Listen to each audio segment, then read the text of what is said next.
As we're going into this video, I just want to ask you guys to bear with me a little bit. I am a little sick at the moment, so I'm doing this with a cold. So just bear with me if you hear any sniffling, coughing, the whole thing. So, okay. Wow. What a dominant game from the Rams. They came out and they went to work.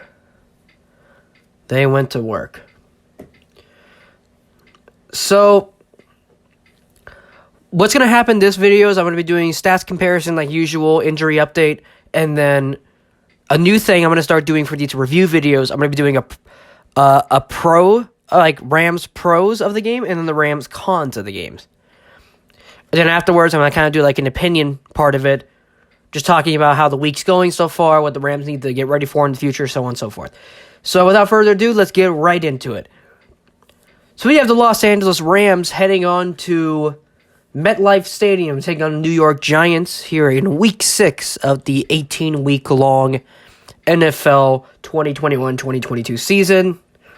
This would be the third time in the last 5 years the Rams have played the Giants. And, in fact, the third time in a row that they have beat the Giants. Let's go ahead and get into the stats comparison. Giants stats first. Daniel Jones went 29 for 51, 242 yards through the air. He threw 3 interceptions, no touchdowns. The Giants had 60 rushing yards, 1 rushing touchdown, 2-point conversion, and a 27-yard field goal for a grand total of 11 points. Let's look at some Rams stats. Matthew Stafford had a day. He went 22 for 28, 251 yards through the air. He threw 1 interception, which I do not blame on him.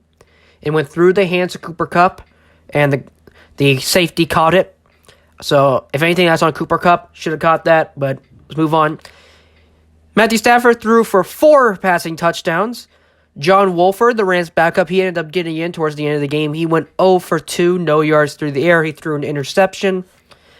The Rams had a grand total of 131 rushing yards and 1 rushing touchdown. And looking at the injury update, Justin Hollins, to my knowledge, is back. And Rams corner Darius Williams earlier in the week was placed on IR. So the Rams pros. So definitely some pros from this game. Matthew Stafford just looked a lot better in this game. He's had some rough weeks. These past 2 weeks, he's been a little rough. They had a rough loss to Arizona in SoFi, and a little bit of an edgy game in Seattle on Thursday night. Even though the further into the game that they went, the better Stafford got. And I know this might seem a little presumptuous, but I feel like Matthew Stafford's index dislocation might have actually helped him, because after his dislocation, he looked really good. But today, he looked great. He was moving the ball around. I'm pretty sure he threw it to 7 receivers.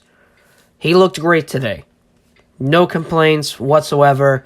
And like I said earlier, I do not, by any way, shape, or form, blame that interception on him. And I'm not even going to blame it on Cooper Kupp. It's just, stuff like that happens. Another pro from the game, the Rams' defensive front looked fantastic today. They had a bunch of sacks, a couple forced fumbles. They shut down the run game, contained them to only a grand total of 60 yards throughout the game. Seriously, the defensive front just looks so good.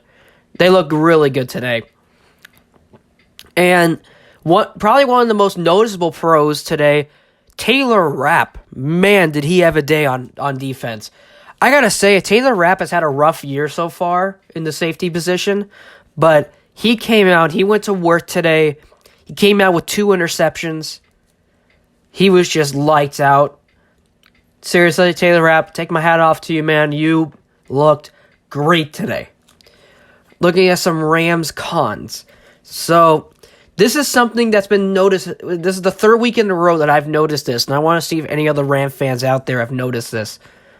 The Rams, the last 3 weeks, have been pretty slow on offense. And I'm referring to the beginning of the game when the Rams need to start hot. Because the first 3 games of the season, against the Bears, the Colts, and the Bucks, the Rams started out fast, they started out strong. But they started out really slow these past 2 weeks for them to get something going. They had no offense in the first quarter today. They went to town in the second quarter. Then third and fourth quarter are history because then Wolford went in.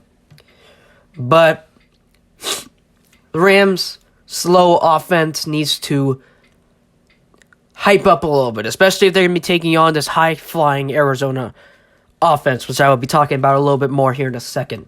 And the other con that I've recognized for the whole season now, like I've been saying in almost all of my reaction videos, they need to fix that secondary. They are playing way too soft on these receivers. They're playing like 5-10 yards off on. Yes, I get it, Raheem Morris. I get that your game plan with that is like, okay, we're not going to give up the big play. But you know what you're doing? You're giving up little chunks of the play. That's why these offenses on us have the ball a lot longer than we do. Because they always have it, because they're taking these little chunks of plays. We cannot continue to let that happen. That's why a lot of these games recently, Rams have been playing from behind. Rams are playing from behind against the Cardinals, ended up losing. Rams are playing from behind against Seattle. And at the beginning of the game today, they were playing behind the Giants. Only by 3, but they were still playing behind. That needs to get fixed.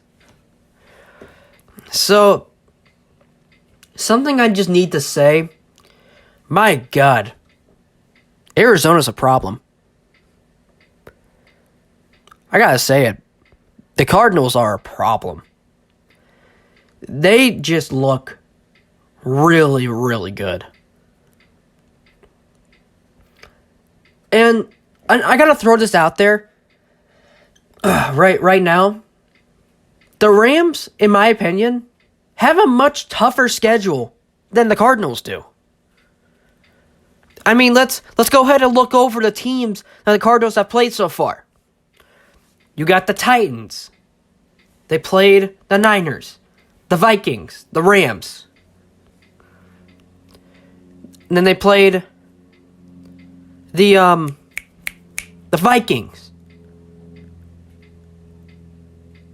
I feel like there's a team I'm missing. I know today that they played the Browns. But for 2 out of those 6 games the entire year, the Cardinals have played 2 teams that seriously can be playoff contenders. And that is the Browns and that is the Rams. And you know what happened? The Cardinals beat up on both of them.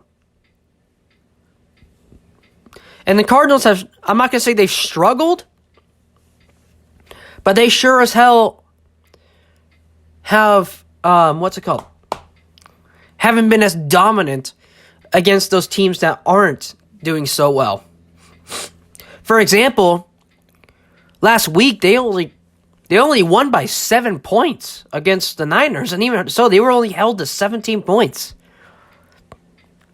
Today against the Browns, they scored 37 points. They blew them out.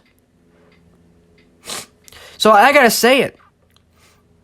The Cardinals have more of a chance to losing to a team that they're supposed to win against compared to losing to a team they're supposed to lose against. Because, for example, the Rams were the favorite to win against the Cardinals, and the Browns were the favorite to win today against the Cardinals. And neither of those have happened. But with that being said, the Rams have had have had so far a tougher schedule than the Seahawks. Than the Cardinals have. And going to the end of the season, that looks like it's going to be the same story. The Rams have a tougher schedule. I mean, let's put some things out there. What the teams the Rams have played so far.